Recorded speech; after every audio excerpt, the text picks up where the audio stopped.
Shortly, we'll leave you to enjoy your meals, but we would like a moment before we turn the microphone over to Brian Devine to introduce our lunch speaker, Michael Parker. But before we do, we would like to take a moment to honor a member of our shipping community who we lost 2 weeks ago.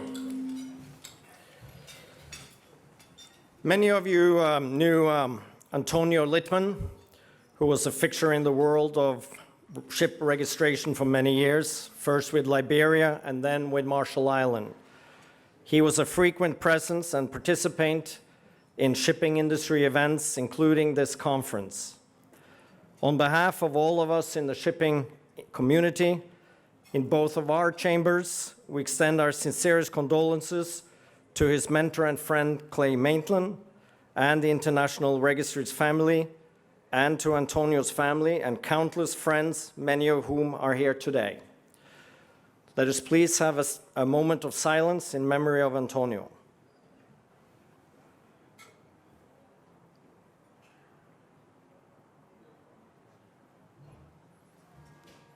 Thanks very much. Please enjoy your meals, and shortly we'll begin the presentation. So good afternoon. I am happy to have the privilege of introducing one of the most well-known and respected leaders in the shipping industry. As you can see for yourselves in the program, Michael Parker is the chairman of the Shipping and Logistics Division at Citibank with over 36 years of experience. So I'm hoping the first thing Michael is going to do is give us some insight not only how to age so well, but also how to stay so relevant and at the forefront of the industry trends while doing so. To date, Michael has had an illustrious career and been involved and a leader of more organizations than could possibly be mentioned in what I suggest is a very, very modest bio in the program. One such thing that isn't in the bio that I picked up on over the years is that Michael is a student of history. Albeit, according to Clay Maitland, sometimes somewhat of a revisionist student of history when it comes to topics like the war of who really won the War of 1812. But I'm pretty sure that he had to go through customs on the way into New York for this conference. Be that as it may, to quote Machiavelli, whoever wishes to foresee the future must consult the past. So who better to be on the board of the Global Maritime Initiative and a founder of the Poseidon Principles, which are both committed to shaping the future of shipping in a sustainable way, than someone steeped in so much shipping history. I'm excited to hear Michael's views on the future of shipping based on his in-depth knowledge of the past, lining up with the conference theme of adaptation and innovation. So without further delay, Michael, please join me.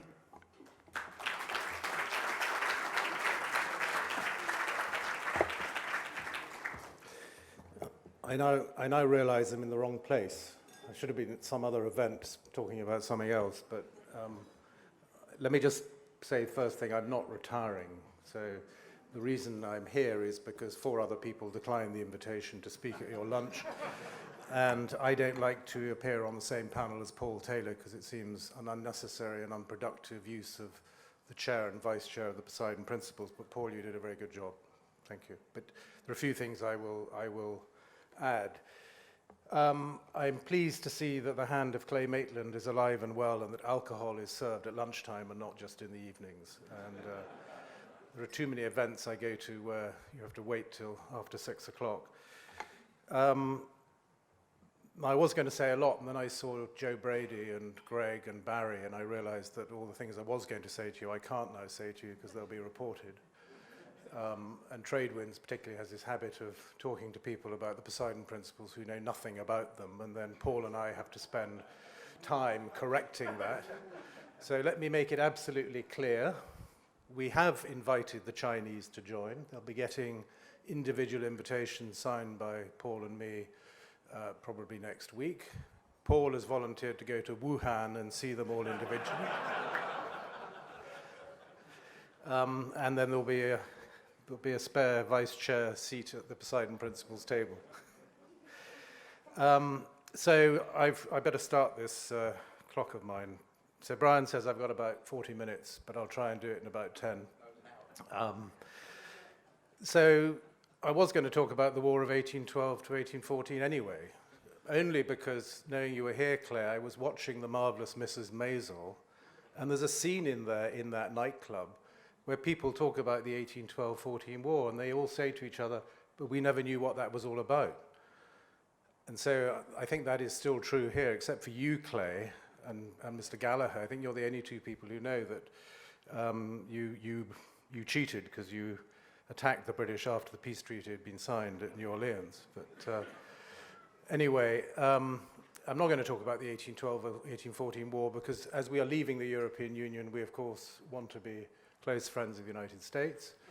And I think we are enjoying the freedom that our election gave us in December to be independent again. And it's very interesting psychologically, apart from the issue of getting old and having experience. When I voted in 1975 to stay in then what was the European Economic Community, we did it because we felt we had to be part of that bigger market, that we had so failed as a country to address our post-war industrial decline that we had to be part of something. And there were lots of misgivings by people older than me then about abandoning our Commonwealth. But today, it's very different, that there really is a sense of being free of something that we really don't want to be part of. And I'm talking politically because there are a lot of European friends of mine here, and I don't mean that we wish to be in any sense against Europe. We're not, we're European, but there is that liberation, and actually in the maritime sense, that's also very important. The biggest issue, if you read the newspapers about those negotiations, is fish. Monsieur Macron wants a large share of British fish. I call it les filets jaunes is going to be his target. But what you will expect to see is Monsieur Macron being close to Boris Johnson, particularly as we get close to Glasgow. Now, Glasgow is very important for two reasons. One is I was born there, and the second reason is that COP26, the climate change conference, takes place there in November. And the reason that's very important is Madrid failed, and Glasgow, 5 years after Paris, really is the chance the world has to get to grips with the fact that in the last 5 years, almost nothing has happened to slow down global warming. Australia, Brazil, Saudi Arabia, the United States, there are various countries that were deemed to frustrate Madrid. The fires in Australia probably mean that they will have a different position. Glasgow is after the US election. Maybe President Trump, if he's re-elected, will suddenly become the greenest president ever. But that conference is going to be very important. And in fact, the UK government is going to put shipping as a key part of that because of the role of this sector in driving the greening, if you like, of global trade. And a follow-up on the points made on the panel before lunch, the reason this is the most important industry is because this industry enables every other industry to do its business. If we revert to a world of protectionism, as we had between the wars, it will lead to another war, or it leads to increasing poverty, it leads to developing countries stopping to develop. So it is the shipping industry that is the enabler of all of that. And the shipping industry, it needs the energy industry to fuel its ships. But as the enabler of global trade, the physical enabler of global trade, shipping has a choice as to whether to be the low rentier, if you like, of a lump of steel, or to actually play a large part in the supply chain. And this is the issue that is going to get addressed at the IMO very shortly in the next few weeks. So things are going to get discussed in the IMO and be finalized over the next 3 years, not just around trajectories and revising the trajectories, but the role of regulation in the industry. And there are two groups, and I don't want to over-characterize them because I don't want to upset anyone, but there are individuals or companies that really want to avoid regulation or minimize regulation. They accept the need for it, obviously, but really that want to focus on the ship as the be-all and end-all of shipping. And then there are the more enlightened, if you like, of those who realize that a ship is merely a piece of the supply chain, and that if you're in shipping, you need to add value to that process. Having that vessel gives you an advantage in that process But if you don't allow yourself to join everyone else in making sure that you're able to be profitable, and Paul used that word, profitable, then you will in the end get marginalized. That's the point at which Amazon will buy all your ships and you'll have nothing to do with shipping anymore. So these changes, and the Poseidon Principles is just one of them, that is to do with the E bit of ESG, but the G bit, which the IMO is leading, is just as important. Now, regulators of banks are taking a keen interest in this, and not to correct what was said on the panel, but there are other sectors beginning to look at it. They don't have the ease of having a regulator like the IMO to follow with its trajectory, but I had a meeting at IATA in Geneva before Christmas. The aviation industry is worried about the fact that it has to talk about offsets, because the only way in which, if you like, it can offset the environmental cost of flying is through offsets. But we know that that is a scandal about to burst into the open about the wrong trees being planted in the wrong places. And the other thing is flying is a voluntary activity. Shipping is not, other than cruise. Shipping is about trade. Do you have to fly? No. You can have video conferencing. Do you want to go on holiday? Well, maybe you'll be allowed to fly once a year before you pay a penalty tax. Look at what's happening with coronavirus. It's very easy for the number of flights to just stop for whatever reason. Normally, it's been pricing the seat, if you like, taxing it. And I think we'll see that aviation will be worrying about that, just as the energy industry is worrying about becoming the new tobacco industry. I can go on for hours, so I'll just be very careful to try and sort of restrict my remarks. The Global Maritime Forum has been criticized for trying to interfere in other policy-making bodies, and I want to make it absolutely clear. The Global Maritime Forum is literally a forum for around 250 decision-makers across the maritime sphere to come together to talk about those common issues that all the different shipping associations have found difficult to resolve. So decarbonization is a big issue. It's not up to Intertanko or Intercargo or ICS. They can't solve that, but by bringing everyone together to talk about it, you create the forum for people with different views to exchange those views and try and form some sort of consensus. One of the weaknesses of this industry has been its political weakness. It doesn't have enough jobs. Shipyards had jobs, now the robots basically build ships.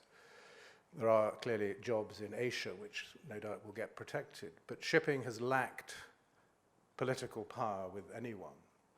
Now is a chance, actually, through things like the Poseidon Principles and adopting higher standards, that actually shipping can gain that power. And what's very interesting is that in a number of the initiatives under the Global Maritime Forum with the World Economic Forum, and I'm talking about the Getting to Zero Emissions Coalition, 14 governments have signed up to support that. So there is a trend here which means being transparent. It means actually embracing change, embracing regulation, and actually embracing fewer ships, and that got referred to on the panel. But the other great thing about what's going now is digitalization, if you like. It's the benefit of better data enabling people to understand the quality of shipping. There is a parallel initiative to the Poseidon Principles underway at the moment, currently codenamed the Charterers' Charter, but they met with us when we started this process and then diverged off because they were concerned that the banks would be too prescriptive. But they're behind us, but expect to come out with something probably by October in the next Global Maritime Forum Summit, where the main users of bulk shipping will have a view about the emissions of those vessels. And it won't just be the emissions. It'll be about coming to a common set of principles, if you like, around those cargo owners and the vessels they will charter. And I promise you that will have a much bigger impact when that happens than what the banks are currently doing now. As our portfolios evolve, so we will adapt, and we will know that the tightening of that trajectory will probably mean that some of the banks' portfolios fall out of alignment at some point. But if you are a Cargill or a Shell or another big charterer, and you're using vessel emissions to determine whether or not you will employ a ship, you will have a direct impact on the profitability and livelihood of that ship owner. And where does that lead? It leads back to the banks, because the banks funnily enough, those banks that have survived the crisis do it because we look at cash flow, not asset value. And that then gets into the retrofitting of the world fleet. Why build a ship in Korea or Japan with old technology that we don't need if you can make the existing fleet last longer? And the way that will happen is because technology enables the charterers to see really what the quality of ships are and to finance that retrofitting. Ultimately, it's all about emissions, though. As Graham Henderson of Shell said in December, it doesn't really matter how you do it. It could be wind, it could be slipstream, the bubbles underneath, anything that lowers emissions, because that is the goal of the IMO. And that is what the banks and the charterers will all want, which is to help meet the IMO target to lower those emissions. Now, the great thing about this industry is it's totally transparent. The global targets that shipping and aviation were set, or they weren't set actual targets, they were told to come back with a policy. Well, the IMO did that. And that's what enables us as the banks with the Poseidon Principles, and will enable the charterers to do that. So it really is about, actually, for the first time in my 42 years as a banker, 36 of which involved in shipping, that this industry is not hiding behind not paying taxes, not being regulated, but actually is the industry which can help set the agenda. And that's why this industry is attracting a lot of attention at the World Economic Forum, at the United Nations. It was the Secretary General of the United Nations who, in his closing remarks on Climate Action Week, specifically referred to the Getting to Zero Coalition as one of the most important initiatives that industry had taken. What was noticeable in September was the private sector, including shipping, was ready for carbon pricing, wanted regulation to come in to regulate carbon pricing, and governments were not really ready for it. They've got to now do their bit, and that's why Glasgow is important. Now, the ICS came out with a carbon levy proposal, $2 a ton. Essentially, it does nothing really other than it starts a process, and so they're to be congratulated on when they approach the IMO in the next few weeks for actually coming up with something. But $2 a ton is not nearly enough. The World Economic Forum and the Global Maritime Forum has said the cost of decarbonizing shipping is around $2 trillion, of which only about 13% is the ships. The rest is all the supply chain, the land-based infrastructure. And those are all the other industries whose cargoes the shipping industry moves and the fuels they use. So this is a massive investment which can be made if we start now. And the great thing about shipping is the technology is there. The science is there. It's about scaling up. It's about the R&D to do all that. So this is the challenge the industry has, and we can't hide from it. And it's important people speak out and express their points of view, but this is the greatest opportunity this industry has ever had in my career to actually stop building ships we don't need, to earn a decent living, to make money, and be attractive to investors. And so when you see all that debt and equity investors looking for things to invest in and asking whether it is real and whether it is serving a real purpose, shipping will offer that great opportunity. So we expect to see consolidation, we expect to see a blurring of some of those edges. But everyone has to participate. There is no monopoly on the truth, there's no monopoly on one solution. Everyone needs to get involved. And so join the Global Maritime Forum, join Clay Maitland. There are old people in this room who want to change too, like Clay and like me. We want to be part of this because it's actually the most interesting thing probably to happen in our careers. And so embrace this and work with it, because it will happen and it will make this industry the industry everyone is looking up to. And the point I will finish on is, yes, other industries are talking about the Poseidon Principles and saying, how can we do that? And part of that is because the bank regulators and other regulators are saying, if the shipping industry can do that, why can't you do that? And so we're showing leadership here, and let's all show the same leadership to build that 21st century industry that will have zero-emission vessels, and I'm not retiring till that first zero-emission vessel is on the water in 2030. Thank you.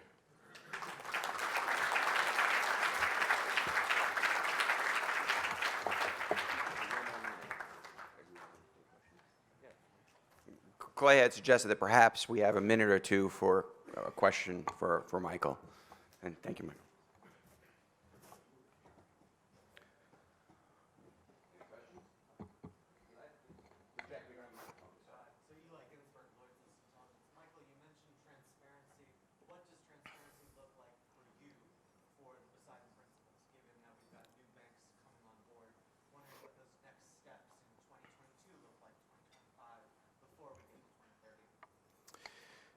The Poseidon principles are very simple in that we're following a IMO regulation on the reporting of emissions for 2019, so we can measure on a weighted average our portfolio.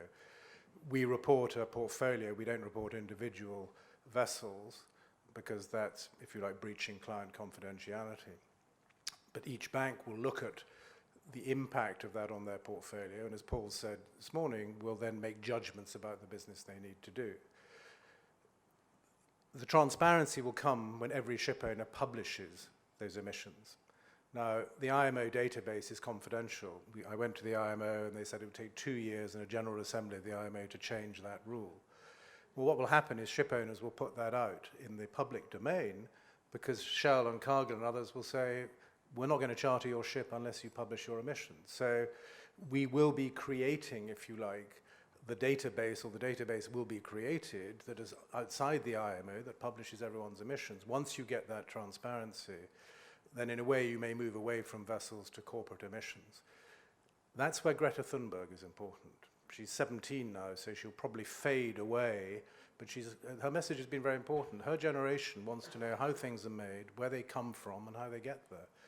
And so the emissions of the vessels that move that stuff, that generation wants to understand. It'll be there in the public, and people will want to know. The same reason you could have said about scrubbers, that at some point someone may say, why are you using a vessel with a scrubber? The good thing about scrubbers is they were already legal before we discussed the Poseidon principles, so we didn't have to include them. So transparency become because the market, the consumer, demands it.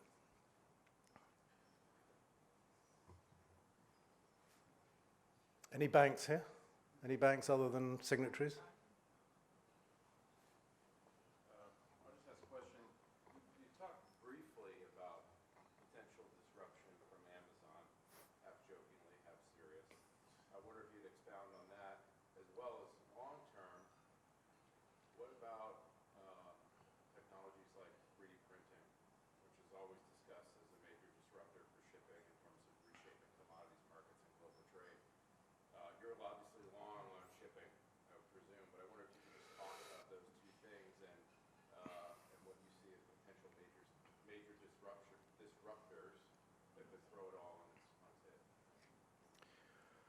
The value of shipping from an equity perspective is tiny.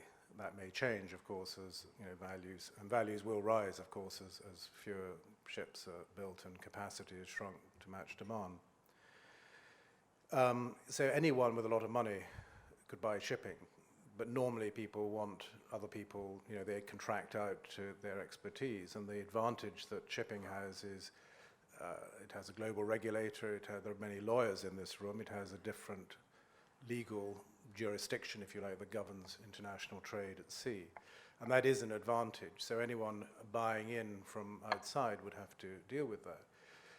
But the reality is there are too many different types of ships. So as you move to the next generation of ships, it'll become much more like aviation. You may not, as Larry said, be able to take bits off in the same way, although how many moving parts are there in a Tesla versus a normal combustion engine? And so there's a high probability, I think, that shipyards will build far fewer designs of ships, and the IMO will be regulating that. So strong possibility that shipping leasing will come in like aviation leasing has, because there'll be much more standardized models. And then it's going to be about the skills in the supply chains. That's where logistics comes in. That's why the strategy of Maersk is very much to combine both the maritime and the land-based side of logistics. I also mentioned once 3D printing and nanotechnology and was told not to mention them again at a shipping conference. I think we know that 3D printing can help with certain spares, but I think technology's got a long way to go before it can really replace the things that go in ships.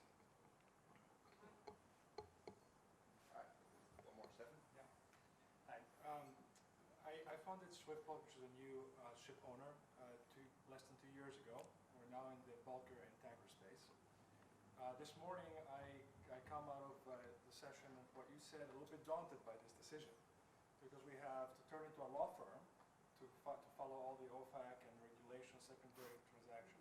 Then we have to know we're dealing in a chartering environment where operators have enormous power over ship owners right now in terms of dictating prices, right? And now, as you're saying, operators, charters are going to be dictating emission standards and transparency as well, which I'm all in favor for, right? And now we have this environmental compliance as well. Do you think at some point something has to give for owners to make, and there's also no equity as we heard from the financing panel as well. Does something have to give for owners at some point here to make it sustainable? I was going to say, what was the other thing you decided not to do? Look, the editor of Lloyd's List asked me just before we launched the Poseidon Principles in New York, he said, what about the squeeze middle? And I said, shipping finance is not a charity. And there is no right, you're brave, you're entrepreneurial, and good luck. And actually, shipping remains one of the most capitalist industries, but it is getting more complicated. It needs more regulation, not just on environmental issues, but when you get a situation where you can order a ship because you have money with no experience of operating that ship, that's not how the aviation industry works. Now, you can buy a motor car even if you can't drive, but when you're getting into, complicated, environmentally threatening equipment worth hundreds of millions of dollars, there needs to be a degree of confidence that actually the person who has that ship knows what to do with it. And I'm not questioning your capabilities in any sense, but it is going to get more difficult to be a ship owner. But I think the key thing that won't change is shipping will have higher standards, higher barriers to entry, but it is still about relationships. So your relationships with the cargo owners are going to be just as important. And you've got to grow, and it'll be easier for you to grow when the fleet isn't overbuilt, and when through those relationships you're able to earn money and be profitable and grow your business. I would love to respond, but Afterwards. Thank you very much, Michael.